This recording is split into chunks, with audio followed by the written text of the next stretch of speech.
Olá a todos, sou Edgar Moraes e estou aqui no VHS com o Daniel e com o Paulo para falarmos um pouco sobre o filme Um Café e um Par de Sapatos Novos.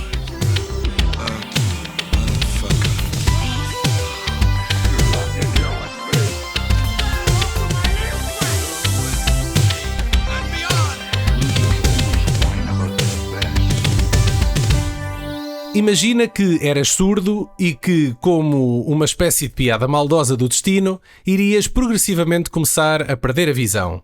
Agora duplica este cenário aterrador e tens a história verídica de dois irmãos gêmeos, inseparáveis desde a nascença, e que nos é aqui contada em Um Café e um Par de Sapatos Novos, um filme albanês com produção portuguesa e que nos últimos 3 anos tem ganho a atenção e premiação numa série de festivais.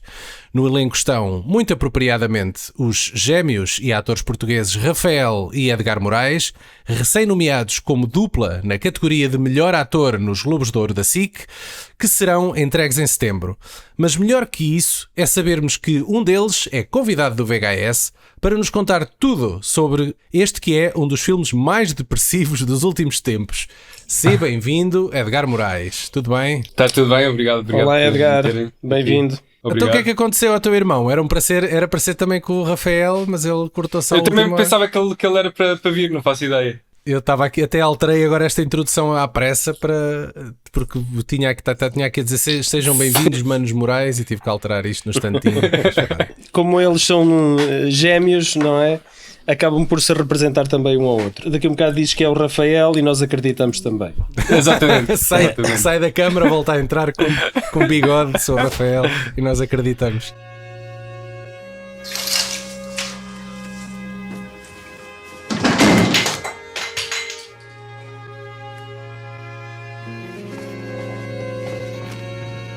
Dois irmãos gêmeos albaneses têm a particularidade de serem surdos-mudos, mas tentam levar uma vida o mais normal possível. Trabalham numa carpintaria e têm uma vida social integrada com o meio onde vivem. Ana, a namorada de Gezin, eu não sei se assim se pronuncia, mas o Edgar já nos vai dizer, vive com eles num ambiente descontraído e de cumplicidade. Mas um dia descobrem que tem uma doença rara, genética, que os irá cegar permanentemente. Esta notícia vai fazê-los mergulhar numa espiral até ao fundo do poço e onde a luz não chega.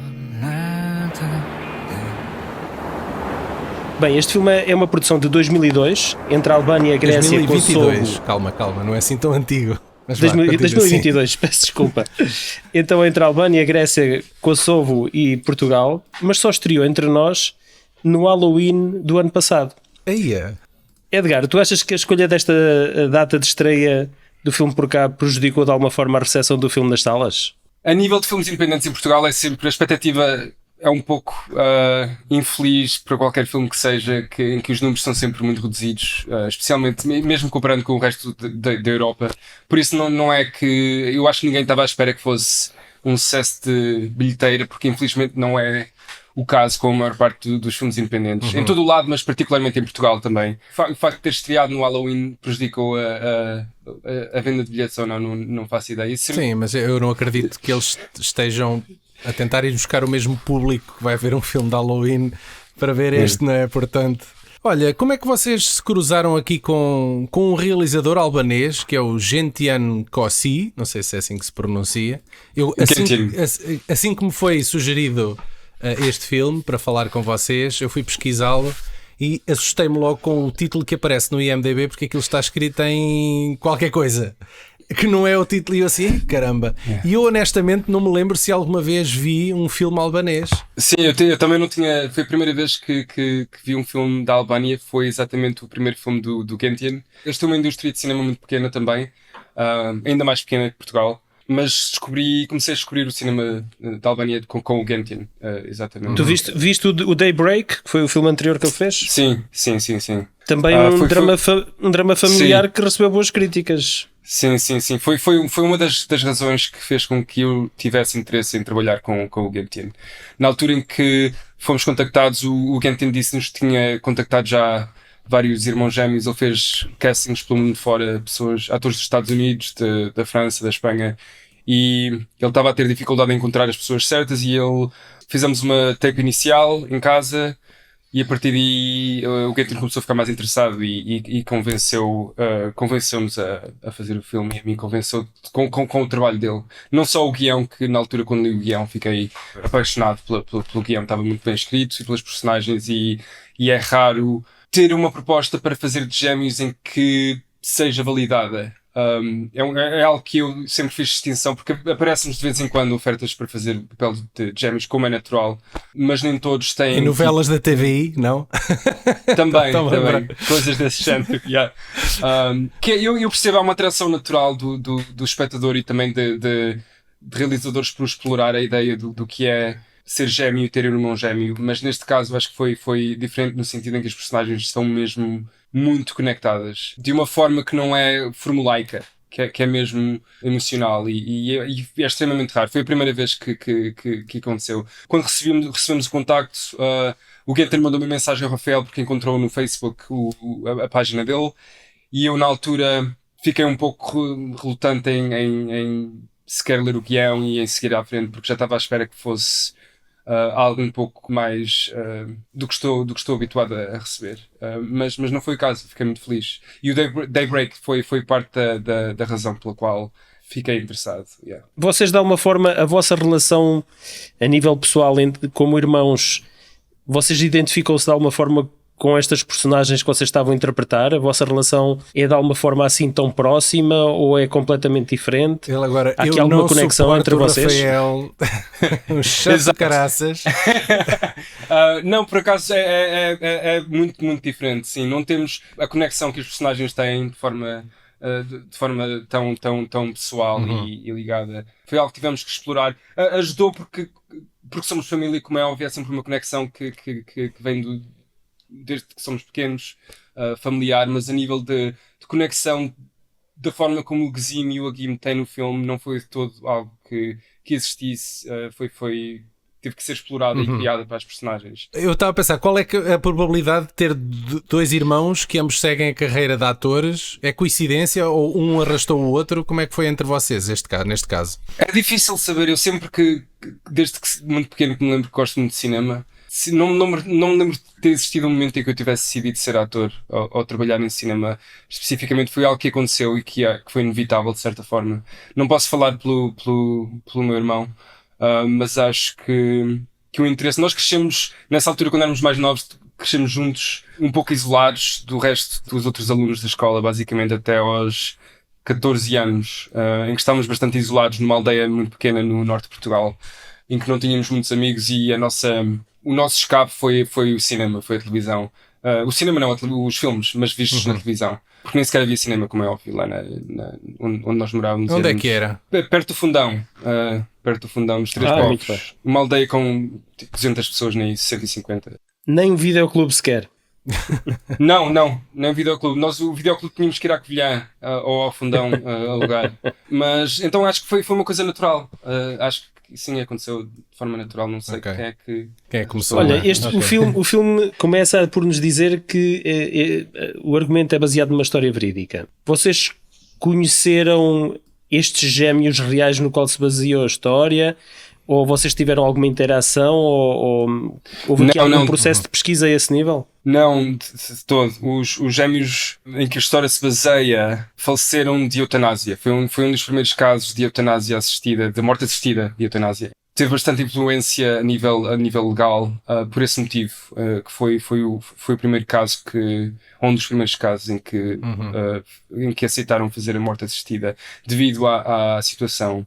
Portanto, nós conhecemos isto. Foi bastante antes do filme ter sido escrito. Ou seja, o filme toma bastantes liberdades em relação a essa história. Sim, não é? sim. O que há detalhes que são os mesmos, particularmente o título. Acredito que o título Um Café, um Par de Sapatos Novos foi mesmo baseado na história que eles contaram antes de terem decidido fazer a eutanásia, em que partilharam um copo de café juntos e tinham um par de sapatos novos. Acho que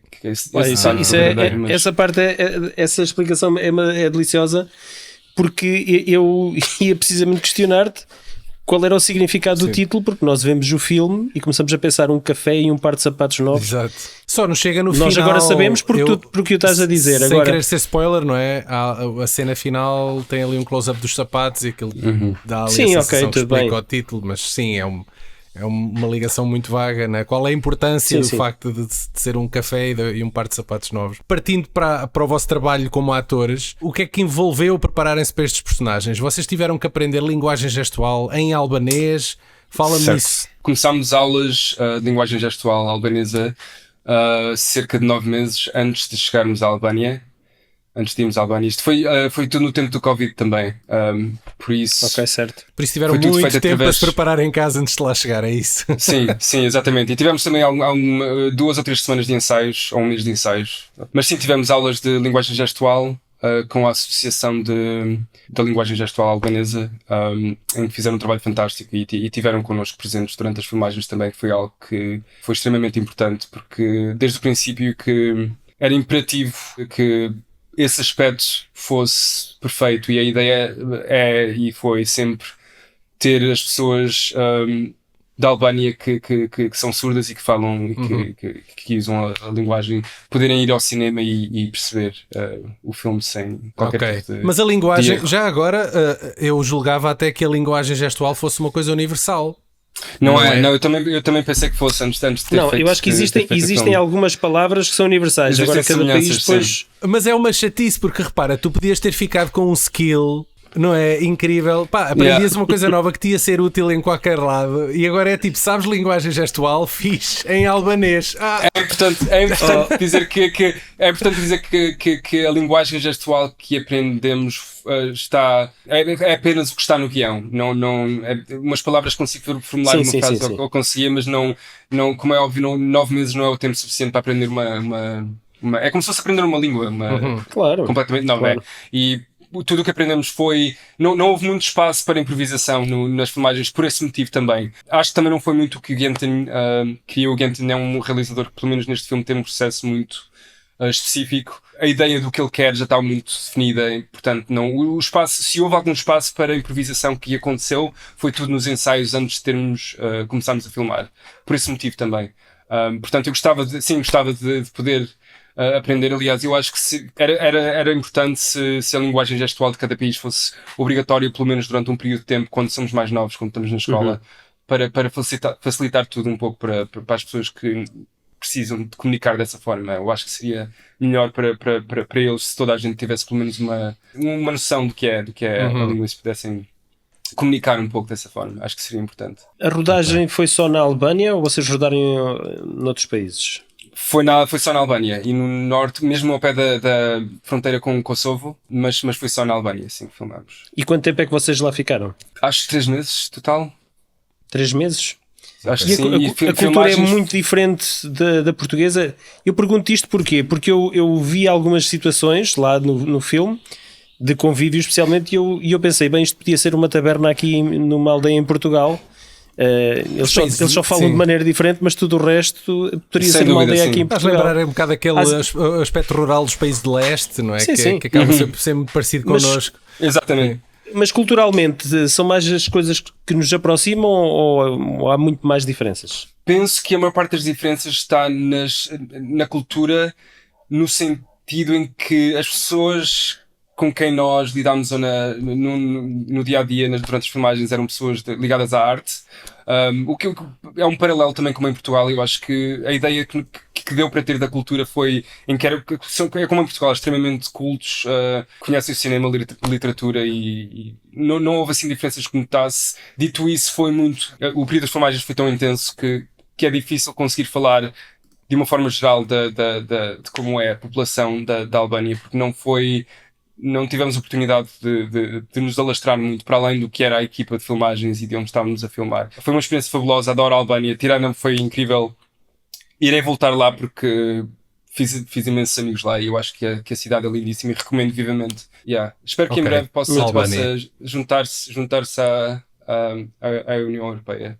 Acho que Muito estou a bem, tentar já há muito algum bem. tempo, mas Vamos ver. Isso era excelente. É agora com o filme. Houve uma coisa que durante o filme fui reparando, é que o filme tem uma série de opções a nível de decor. Passa-se essencialmente em interiores, tem algumas cenas exteriores, mas passa-se essencialmente em interiores, mas é tudo bastante despido. A mobília é toda extremamente simples. Por um lado, pode ser uma resposta ao facto do orçamento, acredito eu, ser limitado para este filme.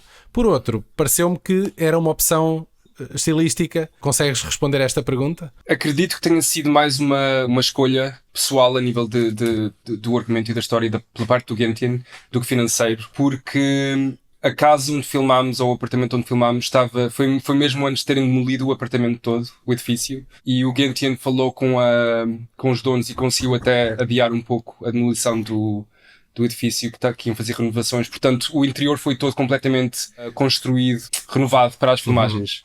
A ideia foi sempre, o Gentian quis muito acentuar o elemento sonoro do filme e usar o som e a mistura de som para elevar a história. Portanto, a ideia seria mesmo usar o mais despido possível a nível de decor. Para as pessoas se concentrarem nos personagens, seria isso? Para se Sim, focarem mais e para se poder sentir um pouco mais o que é o lado auditivo da experiência de ver o filme, que é algo que as personagens principais não têm. A equipa que trabalhou no som fez um trabalho, na minha opinião, muito, muito fixe, e é a mesma equipa que trabalha com o Yorgos Lanthimos na Grécia, e portanto fizeram um trabalho muito... Malta experiente, não é? Sim. Muito bem. Durante o filme há várias cenas de nudez e inclusive uma cena de sexo com a atriz Drita Kabashi, espero que seja assim que se pronuncie. Ela não vai Isto reclamar, foram cenas for. difíceis de gravar ou foram constrangedoras, ou vocês já sabiam que isto era algo que iria ser necessário, o guião exigia isto? Como é que foi gravar estas cenas? Estas cenas, curiosamente, para mim, pessoalmente, não são as mais difíceis. E também neste filme particularmente, não foi por essa razão que foi difícil filmar essa cena. A Drita, através dos ensaios, e ela fez as aulas de linguagem gestual connosco também durante os meses anteriores, foi desde o início um elemento extremamente, em que me senti extremamente confortável com ela. E filmar, a cena de sexo filmámos foi um dia inteiro, horas e horas na cama, em que... É importante referir que tirando a Albânia no verão, foi quando filmámos, sem dúvida que foi o sítio mais quente onde eu já pus os pés na minha vida. Sim. Em que os lençóis da cama tinham que ser mudados a cada take, por causa do suor. Trouxe uma ventoinha, pá, fogo. Tínhamos ventoinhas e tínhamos várias versões dos lençóis, e aliás o mesmo com o guarda-roupa dos atores, em que havia várias cópias do guarda-roupa, e havia ventoinhas e também secadores para poder secar a roupa. Olha, mas isso só ajudou à cena porque tornou-a mais realista. Sim. E mais quente de alguma forma. Opa, mais mas intensa. eu acho que ainda assim a cena que para mim seria mais constrangedora de filmar é aquela em que, epá, e agora perdoa-me, se não sei se foste tu, se foi o teu irmão, quando vai à casa de banho e tenta urinar, fechando os olhos, epá, achei aquilo tudo tão... Sim. Foste tu ou foi? Quem é que foi? Foi o Rafael. Foi o Rafael. Epá, pronto. Sim. Mas é aquela... Eu vou e ajudo a usar a casa de Sim. banho. Certo, exatamente, não tens razão. Essas cenas para filmar, para mim, na minha opinião, são mais difíceis do que a cena de sexo. Quando chegámos ao ponto de filmar a cena de sexo, eu a minha personagem e a Ana, com a Drita, já estávamos tão envolvidos nas filmagens e já nos conhecíamos tão bem que esse elemento não foi sequer problemático. Uma questão. O Gentian durante as filmagens foi extremamente atencioso e com imenso respeito, nunca exigiu nada que não fosse confortável da nossa parte, e foi algo que sabíamos desde o início, estava no guião, e foi fácil, sim. Ok, boa. É inevitável falar aqui da questão da Academia de Cinema Portuguesa, da nomeação do Rafael e da não nomeação tua. Sim, para quem não está recordado, ou para quem não sabe, em abril, não é? Foi em abril que saíram os nomeados para melhor ator nos prémios Sofia. O Rafael Moraes foi nomeado, o Edgar não foi nomeado, mas não se ficou e escreveu uma carta de repúdio à Academia, onde juntava a ela a sua rescisão da filiação da Academia. À data da notícia que eu li, que era neste caso foi no Público, eles ainda estavam a analisar a situação, e a pergunta que eu faço é se vocês já se entenderam em relação a isto. Como é que ficou? Não, aliás, a mim ainda não me contactaram diretamente, ninguém da academia. Não é só sobre esta nomeação, é sobre os problemas que a academia, na minha opinião, tem e já tem tido desde o início. Acho que não tem as condições necessárias para poder ser justa, o minimamente que me faça confortável. Portugal é um país extremamente pequeno e, como é óbvio, estes prémios são sempre subjetivos. Mas quando tens um país com uma indústria tão pequena, em que as pessoas que estão envolvidas e que estão por trás de uma cerimónia de prémios estão elas mesmas metidas e são profissionais no meio em que trabalhamos, é uma situação que, quer queiramos, quer não, ou quer exista, quer não, está pronto para este tipo de abusos de poder e de influência com as nomeações e com os que ganham o prémio, que foi evidente neste caso.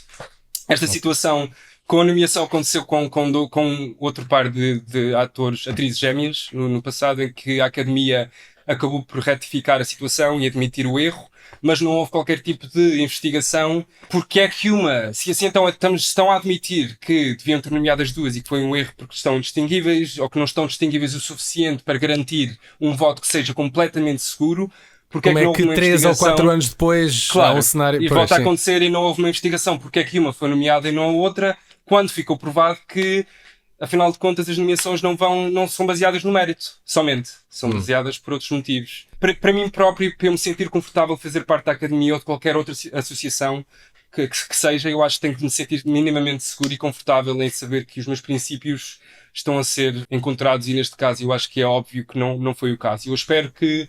Aliás, eu acho que não vão ter outra opção. Mais cedo ou mais tarde a Academia vai ter que adaptar as regras, porque não vai ser algo que vai continuar, que pode sequer continuar a acontecer. É um caso muito particular, porque haverá filmes onde 2 irmãos gêmeos terão 2 interpretações muito diferentes, ou o que seja. Sim, e se calhar nem têm o mesmo tempo no ecrã, mas neste caso vocês partilham o ecrã complicado. E quase em simultâneo. Quando tu viste a nomeação, tu lembras de qual foi o teu sentimento imediato quando tu o viste Rafael pensou, a olha, nomeação? fixe, e o Edgar, então... Foi um pouco isso, eu acho que sim. Eu, para ser honesto, fiquei triste por um lado, por outro lado, eu acho que não fiquei assim tão surpreendido. Não posso falar por os outros atores aqui publicamente, mas privadamente, como estou no meio e conheço muita gente, eu acho que é um sentimento que várias gente tem, que muitos atores têm sobre a Academia em particular. E eu acho que fiquei triste, como é óbvio, mas não fiquei muito surpreendido porque já tinha acontecido uma vez com gêmeos, e não é só, neste caso foi tão visível e óbvio porque somos gêmeos, neste filme que é de facto muito particular. É um filme diferente e requer uma atenção diferente. Mas se isto aconteceu nesta situação, desta forma tão flagrante e óbvia, como é que isto não está a acontecer com os outros nomeados e vencedores? Está. Quando anunciaram as nomeações, aliás, eu não vi em direto, mandaram mensagens, recebi algumas mensagens de amigos a dizer, não sei se viste o que é que aconteceu, mas as pessoas que de facto viram o filme mandaram-me uma mensagem a dizer o que é que aconteceu aqui. O que é que achas que seria mais justo? Seria colocar-vos aos dois numa slot de um nomeado para melhor ator? Ou colocar ou colocar 2 slots porque são 2 pessoas. A minha opinião é que teria que ser juntos, porque se fossem separados encontraríamos o mesmo problema, que é os votos só para um não poderiam ser contados como válidos, mesmo havendo uma mínima possibilidade de que alguns desses votos não tenham sido dados de forma segura o suficiente a determinado ator. Com este filme, que é impossível neste filme, é impossível. Sim. E é assim que os votos funcionam. Se não sabes em quem é que estás a votar, não deviam ser válidos de forma imediata. Não há sequer eu acho que quando vocês estão juntos no ecrã, é notória quem é que está a interpretar quem. Agora, quando um de vocês está sozinho, eu confesso que eu tive dúvidas quem é que estava a fazer o quê. Quando aquele primeiro vai ao médico no lugar do outro, isso confunde-nos a nós também como espectadores. Certo. Ou até na carpintaria a cortar a tábua, a fazer o teste. Eu já não sabia qual é que era qual. Sim.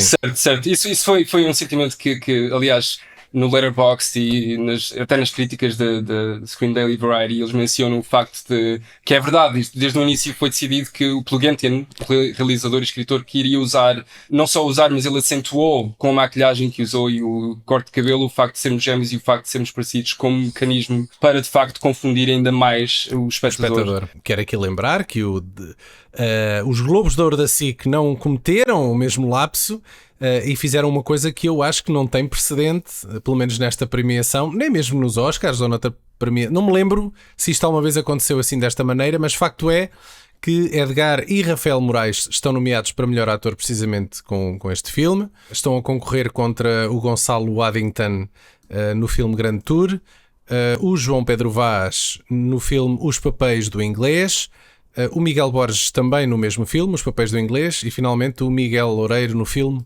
O Bu. Se fores lá acima receber o prémio, depois nos agradecimentos diz assim, manda um beijinho para o podcast VHS, está bem? Fica combinado.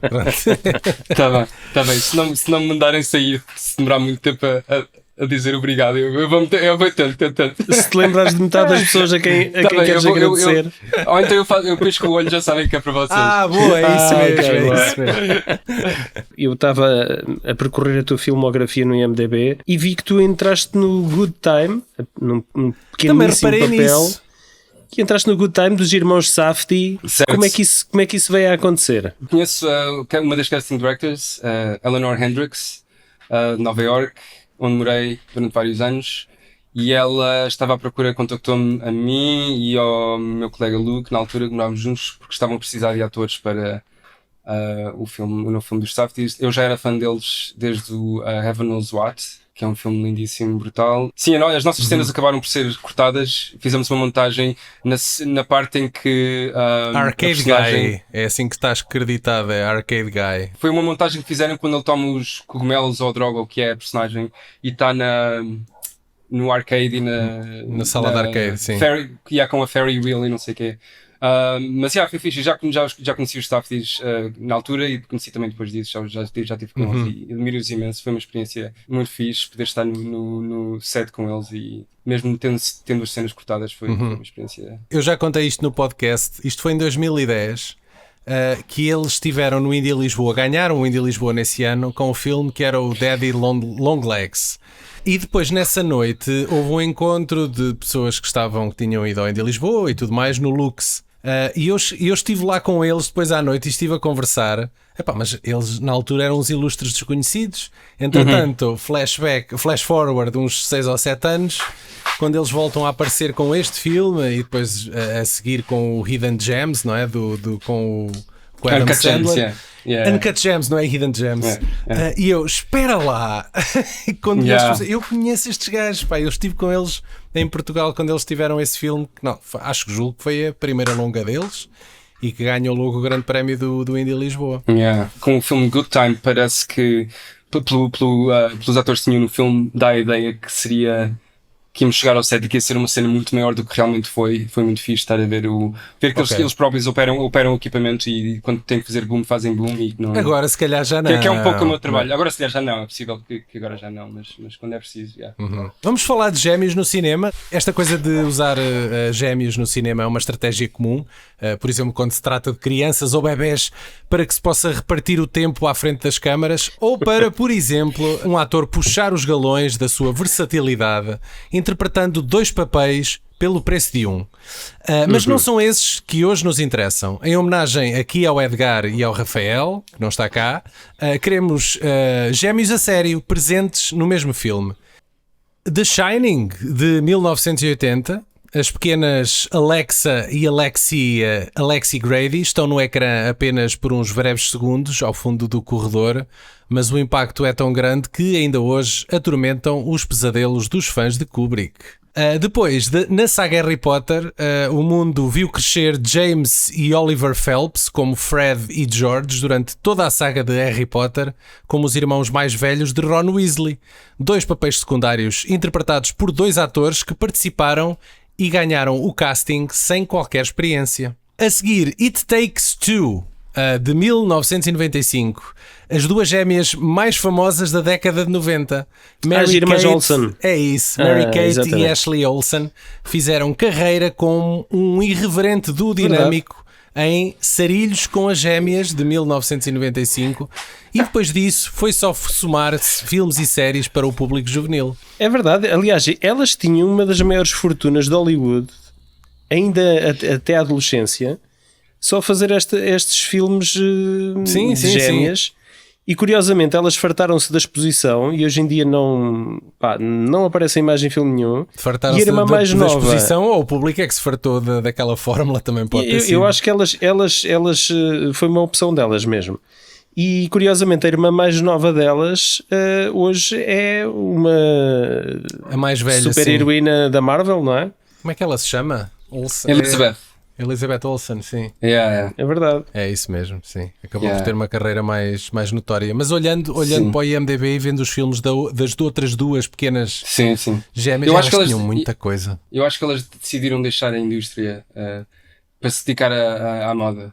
Acho eu. Acho que sim, também acho que é isso, exatamente. À semelhança das Olsen, também Cody e Dylan Sprouse gozaram de uma breve carreira juvenil, aqui como gêmeos, numa série de produções da marca Disney Channel. O mais relevante será mesmo Zack e Cody, o filme, uma longa adaptada da série As Aventuras de Zack e Cody.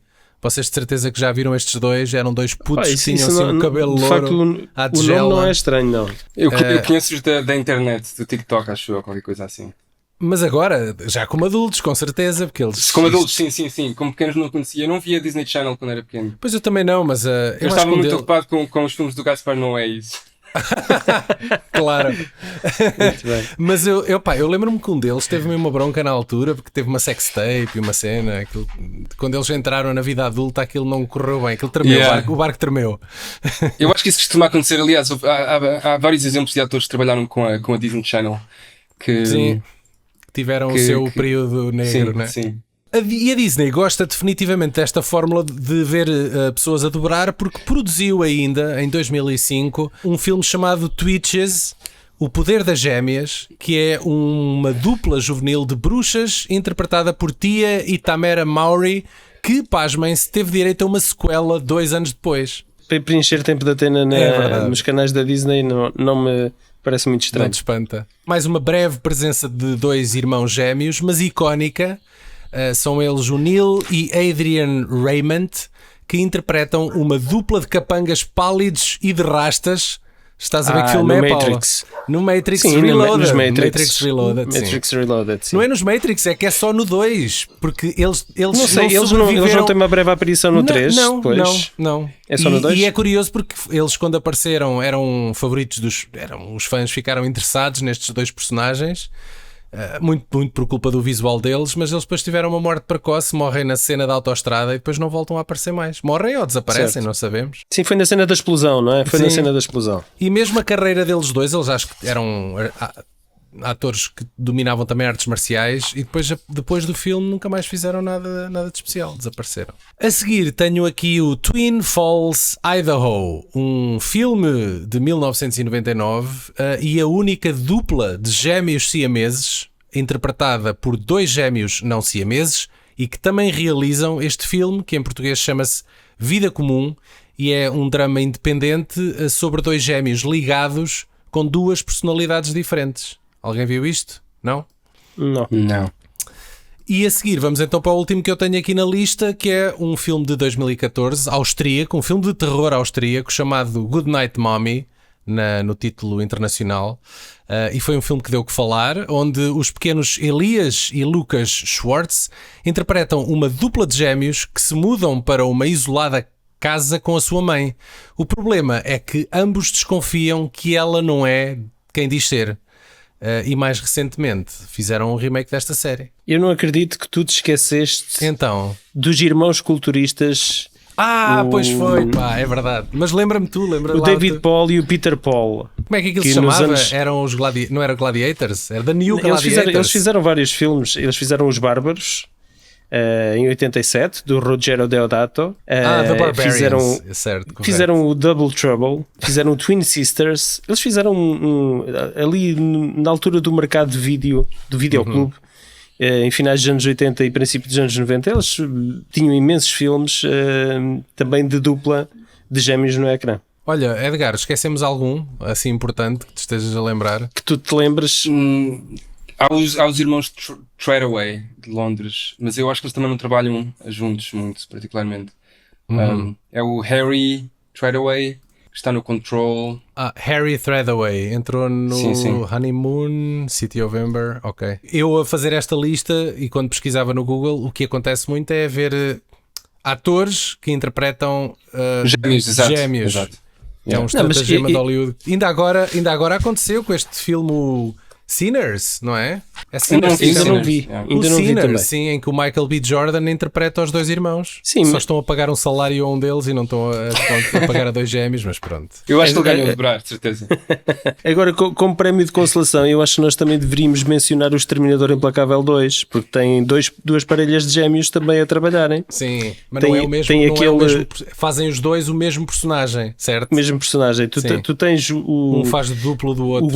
O guarda do manicômio, onde estava a mãe do John Connor, em que um depois se transforma, afinal é o T-1000 e espeta o olho do outro, não é? E ele estava a tomar um café. E depois tens a irmã, na vida real, da Linda Hamilton, que na cena final... Ou seja, o T-1000 faz uma cópia da Linda Hamilton e a real aparece. E elas, por trás. quando aparecem as duas no ecrã, na verdade é uma irmã gêmea, é a irmã gêmea da Linda Hamilton que aparece em cena, e digo-te uma só coisa, por breves momentos. Durante 20 ou 30 anos isso enganou-me, até eu descobrir que era a irmã gêmea, assim, não pode ser. Fogo. É verdade. Não fazia ideia, por acaso. Vamos agora fazer uma pausa porque temos mais uma caixa surpresa do VHS para desembrulhar. Neste segmento, o Paulo e o José Santiago vão à descoberta de algumas videocassetes esquecidas numa divertida viagem nostálgica. A seguir, o Edgar já volta.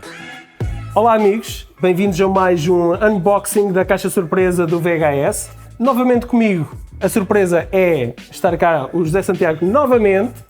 E cassetes é comigo. E trazemos aqui mais uma infinidade de cassetes surpresa. É o caixote surpresa. Vamos aqui falar, olha, vou-te deixar a seres tu a tirar a primeira e falares um bocadinho do que encontraste. Eu vou já tirar esta porque para já está em francês. E tudo o que é em francês traz dignidade. É um filme do Luc Besson, eu sei que tu amas o Luc Besson e eu vou-te deixar falar desta cassete. Le Dernier Combat do Luc Besson é a primeira longa-metragem do Luc Besson, que estreou em 84 no Fantasporto, cá entre nós. É um filme muito minimalista, filmado a preto e branco, feito em colaboração com os dois únicos atores do filme, que é o Jean Reno e com o Jean Jolivet, que nunca mais se ouviu falar nele. É um filme muito minimalista num futuro pós-apocalíptico da humanidade. Aconselho vivamente a toda a gente. Este filme acho que é uma produção sul-africana. Chama-se Nookie. Eu já vi isso tem a ver com os extraterrestres. O primeiro encontro, esta VHS tem uma história particular porque ultimamente há um grupo de youtubers, estou a ver-vos, que nos Estados Unidos colecionaram montes de cópias deste filme Nookie, acharam que o filme era tão mau e destruíram centenas de cópias VHS. Decidiram recolhê-las todas. Decidiram recolhê-las e destruí-las. Temos aqui um dos últimos exemplares do Nookie. Temos aqui pelo menos um exemplar português, tal como outro filme sul-africano que é Os Deuses Devem Estar Loucos. Também tem muito da imagética dessa cujos nomes dos personagens é um pi. Eles utilizam aqueles... Quanto mais sabemos. Nasty Hunter. Isto podia ser um título porno. Podia, mas não é. Isto é da Visão Vídeo. Também não conhecia essa editora. Não, mas esta editora teve muito sucesso cá em Portugal, em filmes de género. Este filme chama-se Nasty Hunter, Passagem para o Inferno. Também é conhecido noutros meios como Lady Terminator. É este o Lady Terminator? Este é o Lady Terminator. Mas por esta capa eu não chegava lá. Lady Terminator, que é basicamente uma cópia do Exterminador Implacável, mas em vez de um cyborg ou de um robô, temos esta senhora possuída por um antigo demónio na Indonésia, que tem que matar outras pessoas, que eu não sei precisar quem.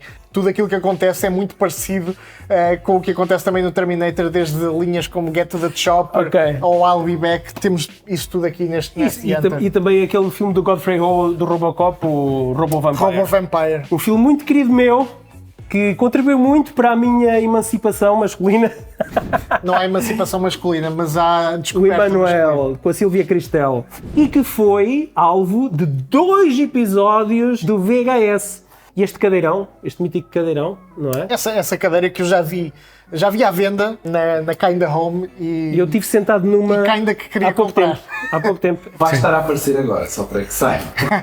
é um filme erótico e eu tenho mais a dizer acerca deste filme, porque esta cassete vem aqui, quando eu adquiri esta cassete, vinha com sinopse da sessão dupla. Pera. Ai, tem fita cola, tem fita cola. Mas nós podemos ler aqui uma coisa que tu vais captar, porque eu não quero estar a mentir a dizer. Emanuel é um filme erótico para toda a família, com uma roupagem cultural e um toque de exotismo. Está aqui neste pequeno recorte da TVI ou TV 7 dias, não sei, a dizer que é um filme erótico para toda a família. Foste tu que recortaste? Não, Já não, vinha assim? Já vinha assim, a quem eu comprei esta cassete, Alguém que tinha bastante gosto pelo filme. Sim. Lavaste as mãos depois? nunca. Time Cop, do Van Damme, Patrulha do Tempo. Não é o meu filme favorito do Van Damme, mas é o filme favorito da maioria de apreciadores de Van Damme, porque foi o filme mais rentável de sempre da carreira dele. Teve uma sequela um pouco ranhosa uns anos mais tarde com o Thomas Ian Griffith e com o Jason Scott Lee. Jason Scott Lee. O Thomas Ian Griffith é o vilão dessa sequela. Opa, e é do Peter Hyams, que é um realizador que eu gosto bastante. Que é dos melhores realizadores de ação que existem em E Hollywood. diretor-fotografia. E eu acho que ele não tem o devido mérito. Sim. Este O realizador. Narrow Faz Margin, ele tem com o Expresso dos Malditos. Os Expressos Malditos com o Gene Hackman, é um grande filme. E este é o meu filme favorito de sempre. Chama-se Massacre no Texas. É um filme do Toby Hooper. E aqui, pelos vistos, é o Director's Cut. Não sabia que o Fantasporto tinha lançado isto em Director's Cut. E esta foi também a primeira vez que eu vi este filme. Foi nesta mesma cassete. E fiquei muito desapontado. Porquê? Porque quando eu vejo Director's Cut... Não há Director's Cut. Isto é o único cut que existe do filme. Pronto, não sei. Mas eu estava à espera de um corte mais sanguinário e não. Porque este filme nunca teve muito sangue. É mais terror psicológico até do que outra Sim. coisa. Fiquei bastante desiludido e acabei por gostar mais do segundo filme, Que é uma paródia. que é do uma primeiro, paródia. Hoje compreendo as raízes do filme e o porquê deste filme ter sido tão seminal. Dou graças a Deus ter visto isso pela primeira vez em VHS. O grão e a qualidade daquilo é ótimo e é um filme que se calhar perde demasiado em boa qualidade. Tenho aqui o Shaft. Este é o primeiro. Máfia em Nova Iorque não é o segundo. Não é o primeiro. É o primeiro. É realizado pelo Gordon Parks, um filme feito por cineastas negros, com atores negros, e de alguma forma foi uma revolução. A comunidade negra não tinha sequer nenhuma referência para este cinema, não tinha voz.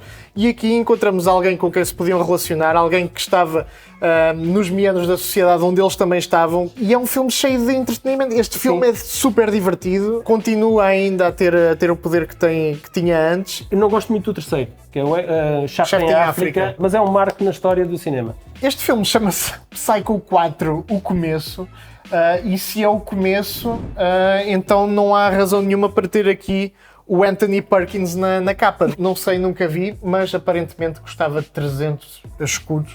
Custava de 300 escudos para alugar.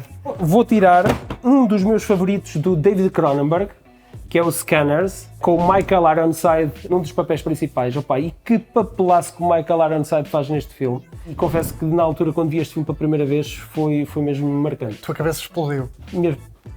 Quase literalmente mais. Aqui trazemos este filme chamado Eduardo Mãos de Pênis. Uau! A capa deve estar invertida, digo eu. Olha, não sei. abre lá a sei. caixa. Agora prepare-se para um grande blur na imagem. Mas já aqui não dá para ver nada. Pois, havia umas capas transparentes. Mas esta Não tem nada. Não tem nada, Para zero. que vejam, não há nada ali E dentro. pá, que agora fiquei um bocadinho desiludido, digo-te já. Tu querias festa já. Queria já- festa, sim, queria festa da Mas grossa. O Eduardo Mãos de Pênis, eu suspeito, nunca vi, eu não vejo estas coisas, suspeito que seja a adaptação do Eduardo Mãos de Tesoura para o mundo adulto, Sim. para o mundo E pornográfico. esse é o 1 ou é o 7? Há mais do que um. Tu não sabias? Pareces saber um Tu não pouco mais do que eu.